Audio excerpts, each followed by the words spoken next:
जैसा कि आपने लफ्ज़ शऊर तो सुना होगा, ये शऊर होता क्या है? जिस शख्स के अंदर शऊर आ जाए, तो फिर वहाँ पर क्या तब्दीलियाँ आती हैं? आइए हम आपको बताने की कोशिश करते हैं कि शऊर होता क्या है। शऊर जो है, एक बात याद रखें, ये एक आईने की शक्ल में होता है। बिल्कुल एक आईने की तरह होता है। जिस तरह आप उठते हैं और उठकर आप आईना देखते हैं, तो आईना आपको बताता है कि आपके बाल बिखरे हुए हैं, आपका चेहरा अभी साफ नहीं है, आपका लिबास अभी गंदा है या आपने लिबास ये पहना हुआ है। वो तमाम आपकी शक्ल, आपकी लिबास की तस्वीर जो है आपको दिखाता है एक आईना। तो जो शऊर है, आप यूँ समझ लें कि शऊर जो है ये भी एक आईने की शक्ल होता है, जिसके अंदर इंसान अपना असल चेहरा देखता है।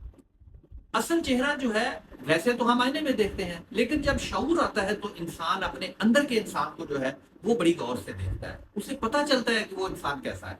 जिसके पास शऊर होता है, याद रखें, वो दूसरों की खामियों से पहले अपने अंदर जानकर देखता है।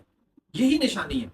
जिस बंदे के अंदर जितना ज्यादा शऊर होगा, जितना ज्यादा शऊर आता है, वो शख्स उतना ही ज्यादा अपने अंदर के इंसान को जांचने, पढ़ने और इसको परखने की कोशिश करता है कि मैं हूं क्या। यही वजह है कि वो इंसान अपनी कमजोरियों को पढ़ता है, अपनी कमजोरियों को जानना चाहता है और फिर अपने रवैयों का जायजा लेता है। इसके साथ साथ वो मुसलसल खुद को बेहतर बनाने की कोशिश करता है। ये शऊर है।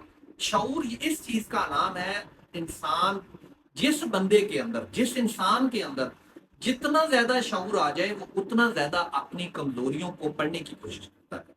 वो अपनी खामियों पर गौर करना शुरू कर देता है। वो अपने अंदर अपने रवैयों का जायजा लेना शुरू कर देता है।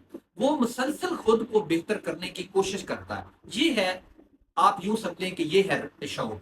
इंसान को ये जो शऊर है, आप ये समझें कि शऊर एक किताब है, शऊर एक मुतालिया है, शऊर एक मालूमात का खजाना है। जिस शख्स के पास जितना ज्यादा शऊर होगा, वो उतना ज्यादा उसके पास मालूमात होती है इंसानों के बारे में। जो शख्स अपने जात के बारे में गौर फिक्र करता है, अपनी खामियों के बारे में फिक्र करता है, अपनी कमजोरियों के बारे में फिक्र करता है, तो वो शख्स तमाम मालूमात दूसरों के बारे में भी जानना शुरू कर देता है, क्योंकि वो बारीक बीनी से देख रहा होता है। यकीन माने, अगर शऊर दुरुस्त जगह पर इस्तेमाल किया जाए तो इंसान दुनिया में अनोखा या दुनिया में एक समझदार बन जाता है। लेकिन और गलत में फर्क करना, अगर शऊर हो तो शऊर में गलत और दुरुस्त में फर्क करना सिखाता है। शऊर इस चीज का नाम है, आपके अंदर गलती और कोताही के अंदर फर्क करना जो है वो सिखाता है। यही वजह है कि बाशऊर इंसान तकब्बुर की बजाय आजिज़ी करता है। बाशऊर इंसान जल्दबाजी से परहेज करता है। बाशऊर इंसान हिकमत से काम लेता है। बाशऊर इंसान जो है वो अपने रवैयों, अपनी सोच, अपने अंदर जो है खामियां, इनको दुरुस्त करने की कोशिश करता है। इंसान जब बेशऊर होता है तो वो क्या करता है? इंसान जब बेशऊर होता है तो वो इन तमाम चीजों में पड़ जाता है। वो तकब्बर भी करता है, वो गुरूर भी करता है, वो खुदगर्जी भी करता है, वो लालच भी करता है।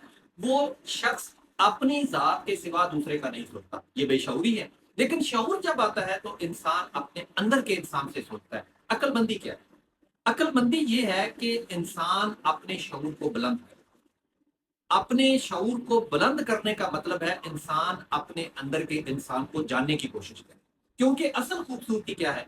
असल खूबसूरती इंसान के चेहरे से नहीं होती। अगर आप ये समझते हैं कि आप अपने चेहरे पर रंग बिरंगी जो है वो क्रीमें या मुख्तलिफ चीजें लगाकर अपने आप को एक खूबसूरत बना लेंगे, तो आपका शऊर उभर आएगा या दुनिया आपको शऊर वाली समझेगी, तो यकीन माने आप गलत समझते हैं। शऊर इस बात का नाम नहीं है। आप अपने चेहरे, आप अपने लिबास को बदल लें, आप अपने चेहरे पर रंग बिरंगी जो है वो कोई चीज लगा लें, तो आपका शऊर उभरना शुरू हो जाएगा या शऊर बढ़ जाएगा। ये बिल्कुल गलत फहमी है। शऊर इंसान के अंदर के इंसान को परखने, अंदर के इंसान को जानने, अंदर के इंसान को पढ़ने और अपनी खामियों से सीखने का नाम जो है, मैं समझता हूँ ये शऊर होता है।